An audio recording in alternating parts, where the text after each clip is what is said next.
Min præsentation er Økonomi, et stimuleret livsforløb fase 1.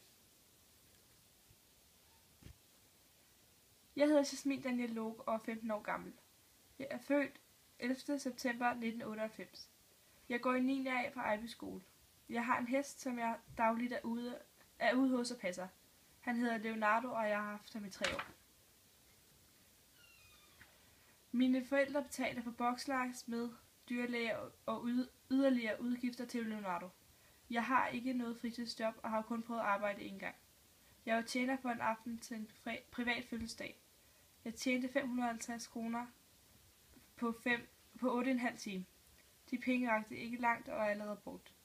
Hvis der er noget, jeg gerne vil have, som tøj, make-up eller andet, så spørger jeg mine forældre, om jeg må få det, og så vurderer de, om jeg skal have det. Jeg får som sådan ikke lommepenge. Jeg hjælper derhjemme med husholdningen i hverdagen, men til gengæld betaler mine forældre for min hest. Hvilke aspekter afgør en vares pris? En vares pris afgøres efter udbud og efterspørgsel. Altså, hvor attraktiv varen er, men også hvor meget varen har kostet at lave, og muligvis i transport.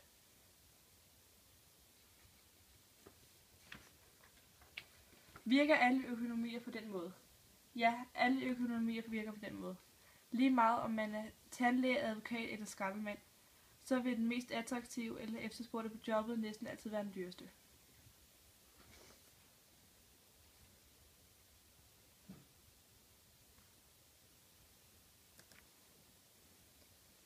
Videre i uddannelse. Nu er jeg kommet videre i uddannelsesforløbet og kommet på gymnasium. Jeg vil gerne tage en STX. Det er hårdt, og der er mange lektier. Jeg bor stadig hjemme, og mine forældre hjælper med økonomien. Jeg har måske fået et fritidsjob ved siden af, at jeg studerer. Så kan jeg også selv tjene nogle penge. Det kan altså gøre, at man får penge for at studere, ved at staten betaler. Betingelsen er, at man skal studere og være fyldt 18 år. Hvad synes du om, at de bredeste skuldre tager det største læs? Jeg går ud fra, at det menes, at dem, der tjener mest, skal betale mest. I snit betaler den almindelige dansker 46% i skat. Det er fair. Alle betaler lige stor del af, hvad de tjener. Her fra 1. januar skal dem, der tjener over 443.000 kroner om året, betale 15% mere skat. Dette kaldes topskat. Det synes jeg ikke er i orden. Alle skal betale en lige stor del af, hvad de tjener. Ikke mere, ikke mindre.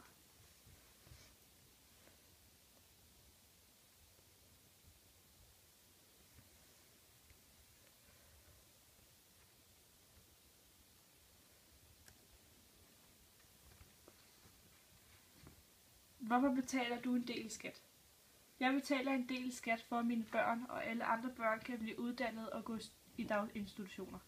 Jeg betaler til sygehuse, hospitaler, brandvæsenet, politiet, militæret, SU osv. Min familie og jeg får adgang til at tage på sygehus, hvis vi bliver syge eller lignende. Vi får hjælp af politiet, hvis vi får indbrud, og mine børn får adgang til at tage en uddannelse og gå i skole. Hvordan ville samfundet være, hvis jeg betalte mindre i skat? Hvis jeg betalte mindre i skat, ville jeg selv skulle betale til nogle af de ydelser, som staten i dag betaler for de penge, man betaler i skat. Men til gengæld ville jeg måske få flere penge til mig selv og min familie, hvis vi f.eks. ikke blev så tit syge eller ødelagde vores tænder osv. Hvad synes du om et samfund, hvor man i en stor grad er sin egen lykkes med, på godt og ondt? Det synes jeg ikke, man kan kalde et samfund. Et samfund er, hvor man hjælper hinanden, og dem, der ikke kan klare sig selv. Jeg synes heller ikke, at de rige skal give til de fattige, men alle skal give, og alle vil få.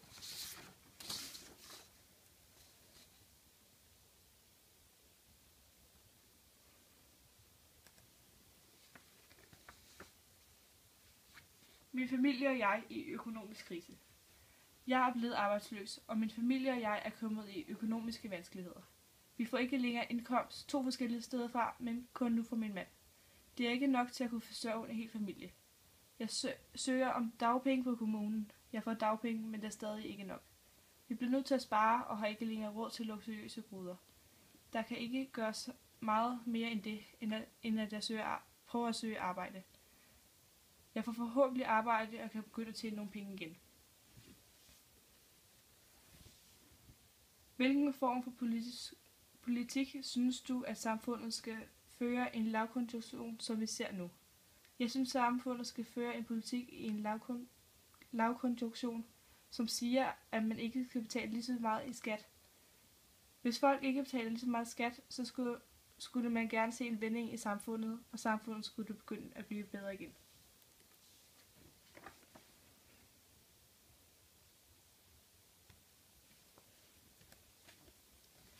Pension.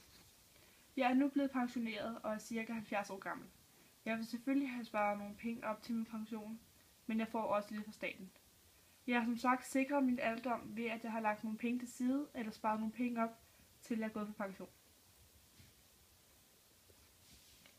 Hvornår synes du, at man skulle trække sig tilbage fra arbejdsmarkedet? Jeg synes, man skal trække sig tilbage fra arbejdsmarkedet, når man ikke længere føler, at man kan arbejde, altså når man er blevet for gammel. Det er selvfølgelig nogen, som arbejder længere tid af deres liv end andre, men det er helt op til at være enkelt menneske.